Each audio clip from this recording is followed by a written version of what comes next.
Welcome to All Things Policy, a daily podcast supported by Pragati, a flagship media initiative of the Takshashila institution. We're a bunch of policy nerds based in Bengaluru, and we like to bring a fresh perspective to Indian affairs and an Indian perspective to global affairs. So grab a cup of coffee, sit back, and join us for today's chat. Hello and welcome to another episode of All Things Policy. I'm your host, Shrikrishna Upadhayaya, and my guest on the show today is Pranay Kotasthane. Earlier this month in February, we at Takshashila organized a conference on understanding the post-pandemic world, and the conference focused on resetting our common understanding of the post-pandemic world order based on the latest trends in geopolitics, geoeconomics, and technology. At this conference, Pranay presented a paper on high-tech geopolitics and how this is going to play out in the post-pandemic world. And today we're going to be talking about some of the things Pranay has written in this paper. So welcome to the show, Pranay. Thanks. So Pranay, you begin the paper by writing about an incident from January 31st, where there was a meeting between the US National Security Advisor Jake Sullivan and the Indian counterpart Ajit Doval. And in this meeting, instead of talking about, some intelligence gathering or some defense planning sort of an issue, they were talking about things like hackathons and telecommunications and public-private dialogues and talent exchange programs and so on. And you find this very strange, right? But we live in a country where the GST rates on pencil sharpeners are announced by the finance minister. So why does this come as a surprise to you? Yeah. No, it is quite surprising. Like, in the sense, 5 years ago, I wouldn't have thought that we would be in a world where these words come in the same meeting, right? There is the national security advisors, semiconductors, pitch sessions, hackathons, expos being talked about in a high level meeting where national security advisors are meeting, of that too of the US and India, right? But here we are. So what it illustrates is the fact that how high technology has been thought of and internalized as an important element of national power by many countries, and it has come to play a very dominant role in how geopolitics is operating today. So that's the big change, right? Like you were mentioning, generally when NSAs will meet, there will be talks about all the things related to the strategic establishment and intelligence gathering and what we are doing on that front. But here we are where the main driver, technology is the main topic, and it is being discussed by two teams which are led by the national security advisors of two important countries, right? And that was the meeting which formalized this initiative on critical and emerging technologies between India and the US. And there are a bunch of initiatives and methods that India and US want to formalize in the high-tech space. So just the fact that ordinarily this would have been done by MeitY on the Indian side, Right. and which has an international cooperation wing, by the way, division, and there would be someone else on the US side. So it would have just passed by. But the fact that this has become a domain of national security advisors on two sides is a fundamental change in how nation states are going to play the high-tech game. Right. So you say there is a link between geopolitics and the national power of the states, and this is going to be critical to the post-pandemic world order.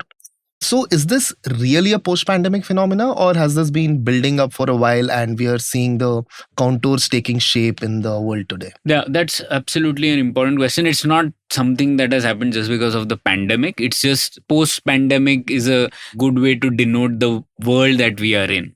But obviously, none of these things happen because of one factor. Several things have played a role in this, right? So first of all, like, what is the main argument? The main argument is that the narratives which emphasize the links between high-tech and national power always existed, right? It was not as if in 50s we didn't have that or in 90s we didn't have. But these narratives have now become even more assertive than before. And the second important point is that there is an internalization of this perception by governments across the board, right? And this is the most important change. The first, the narratives have gained strength and they have been internalized by governments.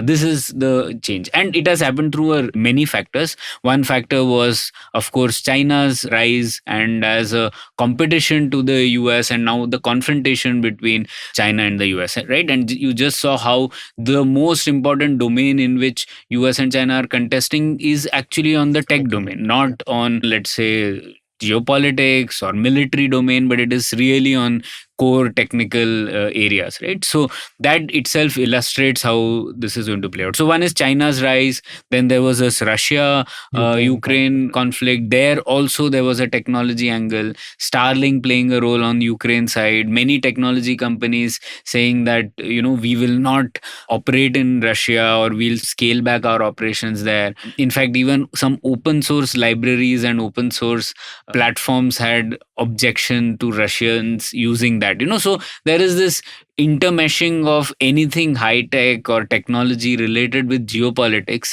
is quite new, right? Because now, remember, we are in an information age where all of us can put our views forward, all of us can engage with a community which is not necessarily from our country almost instantaneously, right? So you can play a role, whatever small effect it might have, but everyone has this sense that they are contributing to a national effort or an international cause, right? So that was the other factor. And of course, pandemic also exposed the fact that there are vulnerabilities in certain supply chains. People are overly dependent on one country for many things. And that also was like the final trigger point where all these things came into place. So yeah, all these factors have led to a difference in narrative dominance, a difference in perception of governments. Right. And based on what you said, that in the information age, you identify one of the trends which is likely to play out in the coming years is that there won't be trade wars, so to speak, or in the sense that all trade wars are essentially going to be tech wars at their very core. And you are also sort of commenting on the narrative around decoupling of supply chains, right? And that is something, like you rightly mentioned, countries have become awakened to after the disruptions that were caused by the Ukraine-Russia war and the pandemic before that. And the point that you make essentially is that there is going to be far greater decoupling in tech supply chains, and countries will be willing to do this by incurring significant costs. So, could you sort of substantiate this? What has made you reach these sort of inferences on tech wars and decoupling? Yeah, so first evidence is just how it is playing out between the US and China, right? The fact that semiconductors, which was, really in the domain of private companies and, Intel and other companies investing in China, Taiwanese companies investing in China, really it was a play between private players. But now countries have said that there are certain things in semiconductors which are of critical national importance.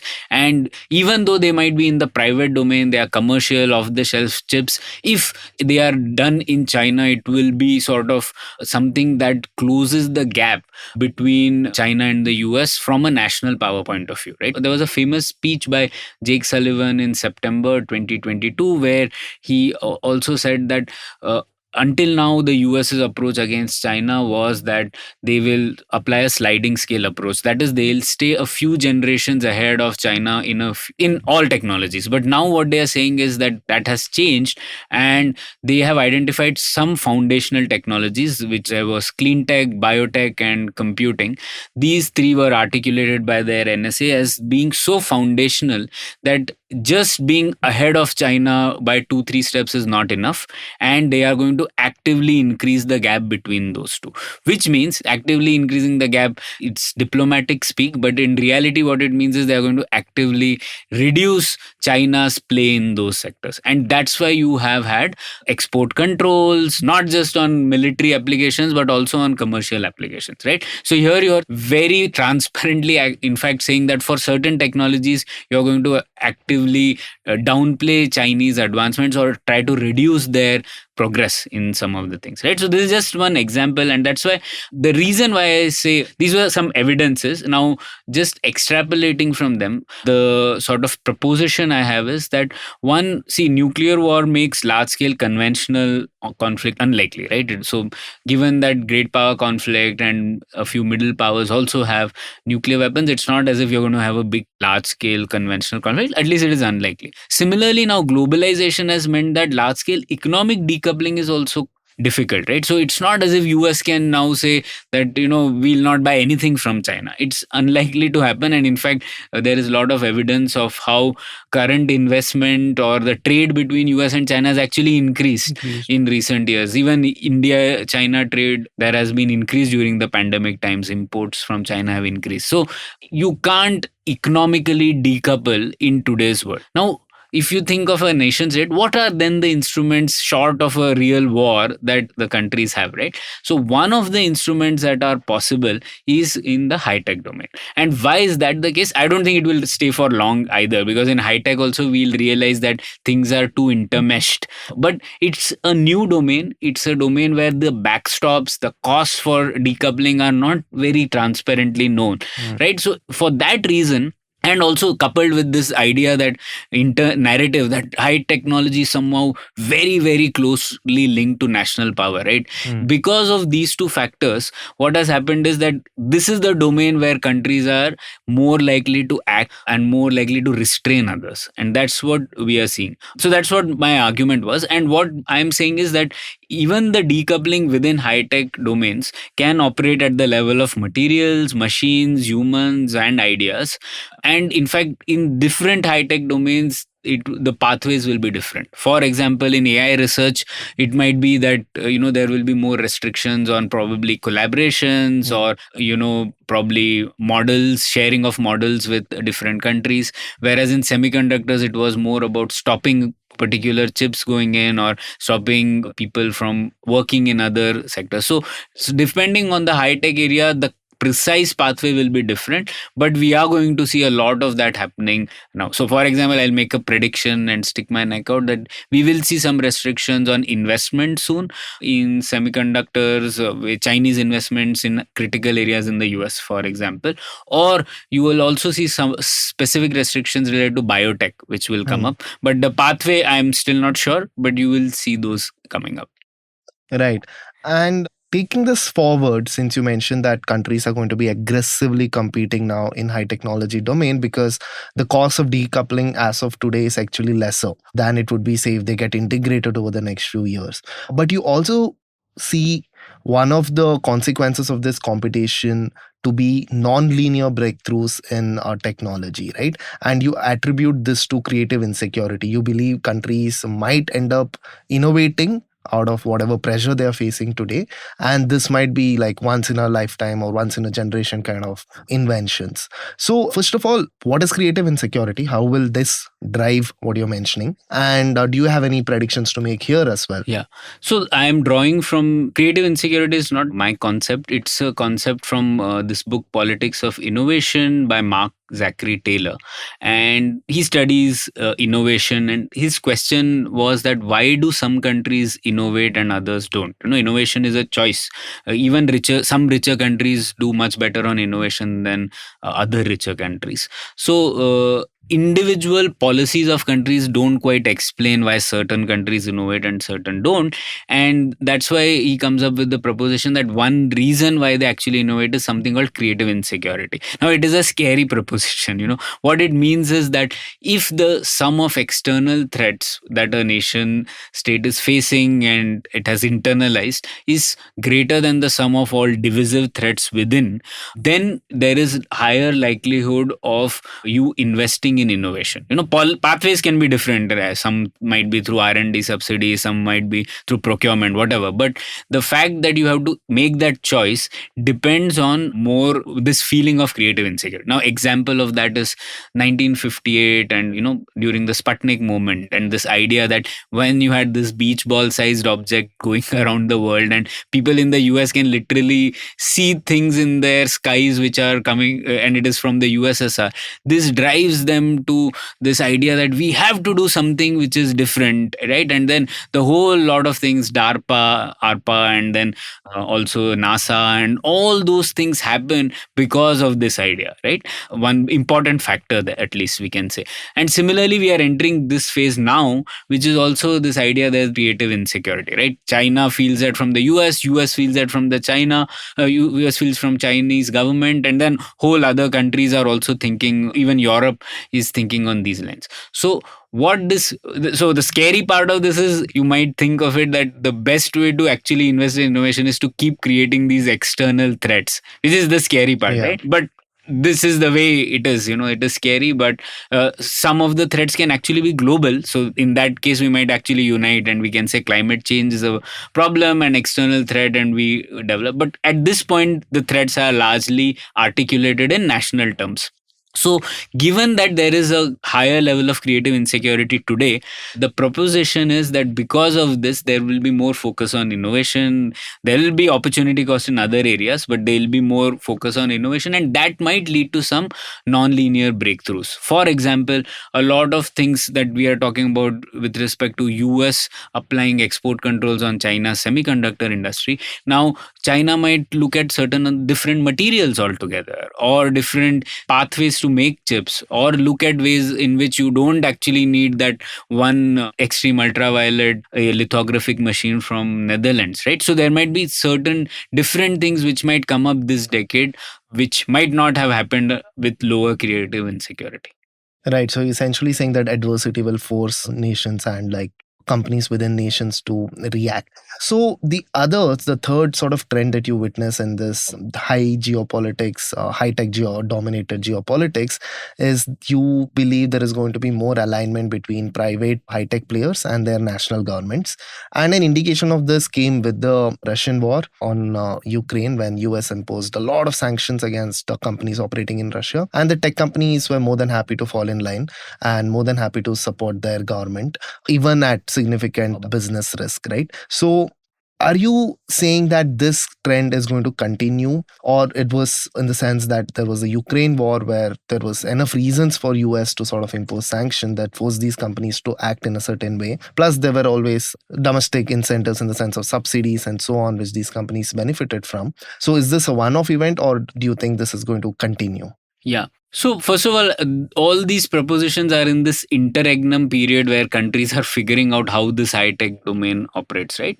But this proposition is that, we have a perception that in China, all companies operate according to the government line, whereas in other countries it is not, right?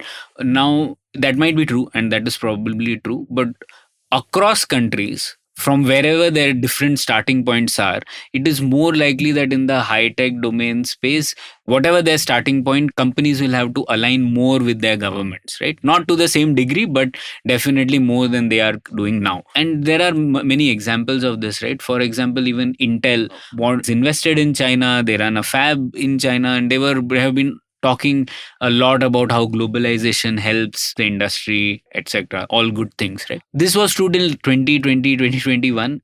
And after the US government changed its stance, and there was this Chips and Science Act where there are subsidies being given to the semiconductor companies, its stance also changed. And now the Intel CEO is talking about how we have to build strength locally, domestically, in order to counter China. And they have stopped some of their programs and expansion operations in China as well. So this is just an example of how this thing might play out. Because you're thinking high tech is closely correlated with national power, governments will have more say than they had earlier.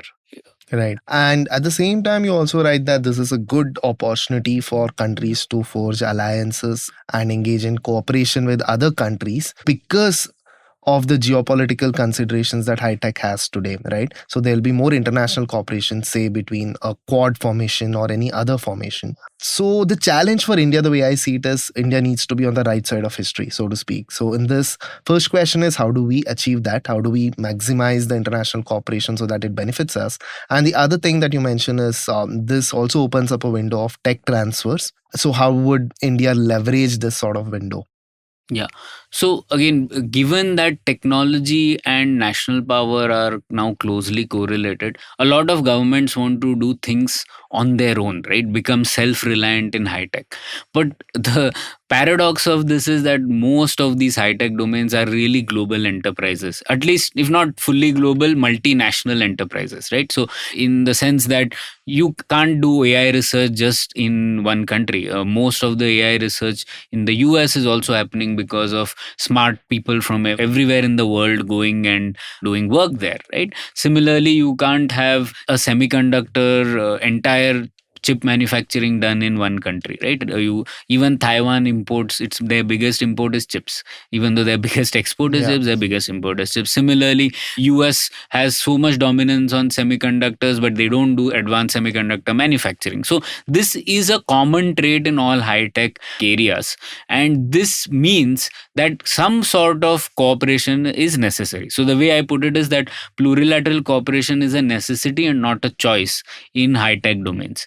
And given that is the case, it means that as long as the geopolitical climate and alignment is broadly true, there is more likelihood of international cooperation also happening, in technical cooperation happening in the areas, right? So just again, we started this with the ISAT meeting. Again, one of the announcement was that the US will encourage setting up of some older technology semiconductor fabs in India, right? This wasn't going to happen earlier. The US government at least wouldn't have made such a thing explicit earlier, but it is happening now. So it shows you the fact that there is an opportunity to gain more in terms of technology transfer, in terms of the fact that certain countries will be more relaxed about technology transfer as long as the geopolitical alignment permits. So one side of the coin is international cooperation that you speak of, but the other side of competition is the antagonism between countries and the competitions that they will be engaging with one another, right? And high tech is going to be an instrument with which they will try to maximize their national power as well as sort of try to achieve their objectives of either denying or outpacing their adversary. And you sort of have presented a framework in your paper which talks about this. So would you like to go over this framework and tell us as to how high tech will be used as an instrument? Yeah, so this is a work in progress. What I'm saying is actually, if we assume whatever we said until now, then what are some politico-economic instruments which will be played out in the high tech space? So that is the question, right? So if like you were saying that there is a element of you want to deny something to another adversary, so how do you actually achieve that, right? So I was just trying to make a list of some of the instruments that might be used. So it starts with thinking of what would be the assumed impact on national power first of the technology, right? So assumed impact by a country is that technology X underlies other critical and emerging tech, like that it is foundational. If that is the case, then the strategic objective that the countries might define is three, right? Maybe they want, because it is foundational, they want to deny the adversary from having it. Second, if they can't deny it, they would probably want to just outpace the adversary. And third, if they can't even do that, they will probably think of just, why don't we just remove major bottlenecks such that it's not as if the adversary has access to all the critical things, right? So these are probably three objectives. Now, what would be the instrument that might be used for each of these objectives? So if your objective is denial, then the instruments that you might use are things like secondary sanctions, which you are seeing already in play, restrictions on movement on high-tech labor, which was already in the play with this framework I had made before these export controls, right? So that again, you're seeing some hints of that. It might spread to other countries as well. Third, export controls, end-use restrictions. So if something is going to be used in military, then you are going to deny that. Or investment restrictions, which you haven't seen now a lot, but that might come up in the future. Now, similarly, if the strategic objective is actually outpacing your adversary, then you will see instruments like industrial espionage to steal secrets, probably targeted poaching of key talent from the companies and other countries, or you might see partnerships being built between different countries, or finally you might see certain form of cooperation which wasn't happening earlier that might happen now, right? So this was the second one. Third, if your objective is just to remove major bottlenecks, in that case you might then focus a lot more on cooperation, build these plurilateral partnerships such that you can ensure that your adversary does not have any disproportionate advantage over you, right? So this is some instruments which I'm trying to build out exhaustive list of things that you might see going ahead. Right. And the other kind of technology apart from foundational tech that you just spoke about, the one which you mentioned in this framework is technology which can be used to have direct cognitive effects. So, what do you mean by this? And how is this going to be a strategic objective for countries? Yeah, so this is an important factor given that, again, we are operating in a globalized information environment where an adversary does not need to necessarily wage wars against you in a military sense, but they might change your citizens' way of thinking, right? So through the apps that they use, through the media that they consume, right? So it can be used as a strategy. So if that is the concern, you would want to have build your own narratives, counter narratives against the other adversary, right? Or there were, for example, accusations of chips being hacked, or you had spy chips being inserted by, though this was a story in Bloomberg in 2019, still a lot of contentions on that. But the fact that Chinese companies had inserted certain chips on boards which could report information back to Chinese government potentially, right? So these kinds of things come into play when you're thinking of what would be the cognitive effect of adversary trying to do things with respect to your own citizens. So this is another instrument which we need to be aware of. So thank you, Pranay, for joining me for this chat on high-tech geopolitics. Pranay's paper is linked to the show notes, so all our listeners can read it. Let us know what you think and write to us on social media as to how do you think high-tech geopolitics is going to play out in the post-pandemic world. Thanks once again. Thank you.